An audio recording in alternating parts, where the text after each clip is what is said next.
उत्तर प्रदेश में आगामी लोकसभा चुनाव मद्देनजर समाजवादी पार्टी और राष्ट्रीय लोकदल के बीच सीटों को लेकर सहमति बन गई है। सूत्रों के अनुसार आरएलडी 7 से 8 सीटों पर गठबंधन में लड़ेगी। ज्यादातर पश्चिमी यूपी की सीटों पर आरएलडी के साथ सहमति बन गई है।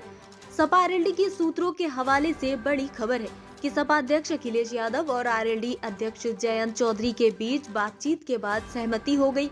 आज से कल तक गठबंधन की ओर से आधिकारिक ऐलान हो सकता है। वहीं कांग्रेस के साथ सपा ने अभी तक सीटें फाइनल नहीं की हैं। सपा और कांग्रेस के बीच सीटों पर फाइनल बंटवारा अभी नहीं हुआ। जानकारी के मुताबिक समाजवादी पार्टी और राष्ट्रीय लोकदल के बीच 2024 के लोकसभा चुनाव के लिए समझौता तय। राष्ट्रीय लोकदल के लिए समाजवादी पार्टी ने 7 लोकसभा सीटें छोड़ी हैं। राष्ट्रीय लोकदल के राष्ट्रीय प्रवक्ता अनिल दुबे ने समझौते की पुष्टि करते हुए कहा कि समाजवादी पार्टी के अध्यक्ष अखिलेश यादव व राष्ट्रीय लोकदल के अध्यक्ष जयंत चौधरी की मुलाकात के बाद समझौता तय हुआ। हालांकि अभी ये स्पष्ट नहीं हुआ कि रालोद के लिए सपा ने कौन सी सीटें छोड़ी हैं। इससे पहले सपा नेता अखिलेश यादव और रालोद नेता जयंत चौधरी ने सोशल मीडिया साइट एक्स पर पोस्ट किया। एक और जहां अखिलेश यादव ने लिखा कि राष्ट्रीय लोकदल और सपा के गठबंधन की सभी को बधाई, जीत के लिए सभी एकजुट हो जाएं और जुट जाएं। वहीं रालोद ने लिखा, अखिलेश की पोस्ट पर जवाब देते हुए कहा, राष्ट्रीय संवैधानिक मूल्यों की रक्षा के लिए सदैव तत्पर हमारी गठबंधन के सभी कार्यकर्ताओं से उम्मीद है अपने क्षेत्र के विकास और खुशहाली के लिए कदम से कदम मिलाकर आगे बढ़ना है। वहीं इसी कड़ी में अखिलेश यादव का एक बयान सामने आया। मैं सभी प्रेस के साथियों का धन्यवाद देना चाहता हूं। लगातार समाजवादी पार्टी और यहां पर पार्टी के सभी वरिष्ठ नेता समय समय पर बैठे हैं, समय समय पर संगठन की बैठक भी हुई है। आज ये महत्वपूर्ण बैठक भी है जिसमें बहुत सारे समाजवादी वरिष्ठ नेता जो पूर्व में लोकसभा में रहे, विधायक रहे या एमएलसी रहे, उनके बीच में बैठक हुई है। कुछ बातों पे चर्चा की है हम लोगों ने।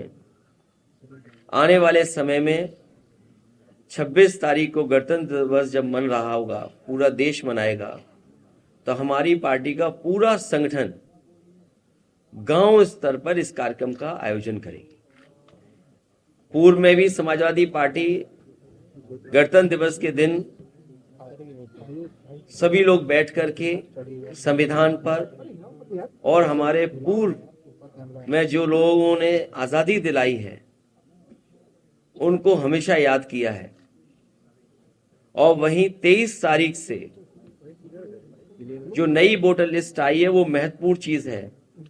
पिछली बार भी ये शिकायत थी और हर स्तर पर शिकायत हुई थी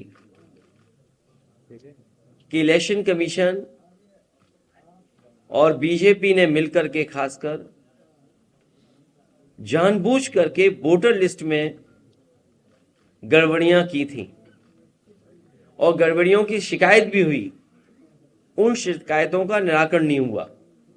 मुझे याद है इलेक्शन कमीशन ने नोटिस दिया था समाजवादी पार्टी को कि आपने किस आधार पर कहा है कि समाजवादी पार्टी के वोट काटे गए हैं। उस समय संगठन के लोगों से और पार्टी के लीडर्स ने हमें एक सूची दी थी जिसमें 18,000 वोट जो 2022 में डिलीट कर दिए गए थे।